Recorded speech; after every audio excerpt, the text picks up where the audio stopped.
ಅನ್ಅಕಸ್ಟಮ್ಡ್ exercise workout ಮಾಡೋದು.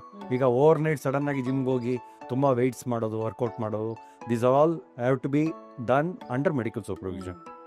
Before going in for any kind of moderate or severe exercise, weight reduction exercise, better to consult your physician or a family doctor or a surgeon to rule out hernia before starting any major exercise. So ಆ ಥರ hernia ಕಂಡು ಬಂದಲ್ಲಿ it has to be operated irrespective of age, sex and other medical issues. But ನಾವು common ಆಗಿ ಕಂಡು ಬರೋದು ಏನಂದರೆ people who are on cardiac medications, blood thinners, they have to be more careful. ಯಾಕಂದರೆ ಅವರಿಗೆ ಎಮರ್ಜೆನ್ಸಿ ಸರ್ಜರಿ ಮಾಡೋಕ್ಕೆ ಬರೋದಿಲ್ಲ. The blood thinners have to be stopped and they have to be stabilised.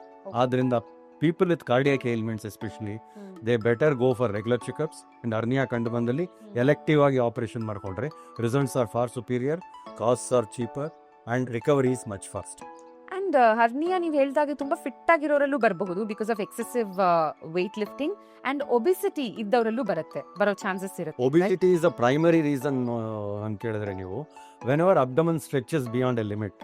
ಈಗ ನೀವು you put 2 kg of sugar in a 1 kg bag, what will happen? It will explode. Correct. ಅದೇ ಥರ ನಿಮಗೆ ಹೊಟ್ಟೆಯಲ್ಲಿ ಏನು normal girth ನಿಮ್ದು ಇರುತ್ತೋ ಅದು ಎಕ್ಸ್ಪ್ಯಾಂಡ್ ಆದಾಗ ಮಸಲ್ಸ್ ಟೇರ್ ಆಗುತ್ತೆ, ಫೇಶಿಯಾನು ಟೇರ್ ಆಗುತ್ತೆ. ಸೊ ಹರ್ನಿಯಾ ಕಂಡು ಬರೋದು that is common in men, obesity. Whereas in women pregnancy is a major cause for umbilical hernia. So ಇದಕ್ಕೆ ವೀಕ್ ಸ್ಪಾಟ್ ಒಂದು major cause doctor? There are naturally occurring weak spots in the abdomen. One is the umbilicus. ಒಕ್ಕಳತ್ತ ಮಗು ಹುಟ್ಟಿದಾಗ umbilical cord cut ಮಾಡ್ತಾರೆ, ಅಲ್ಲಿ blood supply ಇರುತ್ತೆ, umbilical artery ಅಂತ ಹೇಳಿ. ಸೊ ಅಲ್ಲಿ ಒಂದು ಸ್ಮಾಲ್ ಹೋಲ್ ಉಳ್ಕೊಳ್ಳೋ ಸಾಧ್ಯತೆ ಭಾಳ ಕಾಮನ್ ಅದು. So some people develop hernia, some people don't, because if they maintain a fit active life with fitness, ಆ ಹೋಲ್ ಓಪನ್ ಆಗೋದಿಲ್ಲ, they don't develop a hernia. If it is stretched and weakened, they develop hernia. ಅದೇ ಥರ ಗಂಡು ಮಕ್ಕಳಲ್ಲಿ testicles are descended to the scrotal back at birth. So ಅಲ್ಲಿ ಒಂದು natural passage ಇರುತ್ತೆ on either side.